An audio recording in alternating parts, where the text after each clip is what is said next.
cleaning it up. What the hell am I using? Sponsor me. This is before. This is the after. Use this shit. Alright, we're washing the beast. Just put up all the interior pieces. Cleaned them up. It's looking real nice. Yes, the clips broke. Sucks. So I'm gonna wash it. Faded as carpet because of the sun. This is the second carpet actually that I have. And it's faded again.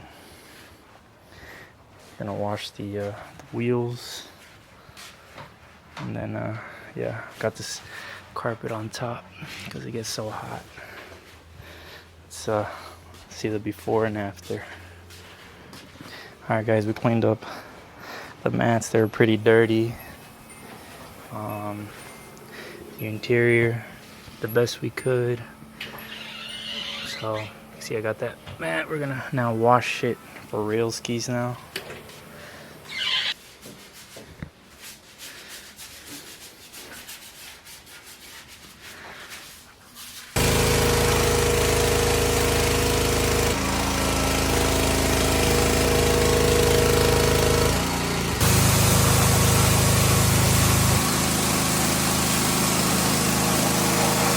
Alright guys, we are done. Thing looks fucking clean. The only thing that sucks is the roof. You can already see the primer. That's the only thing that sucks. From what I remember, it's very common. Other than that, just needs a new paint job. The interior, I got the cover on there. Super hot out here.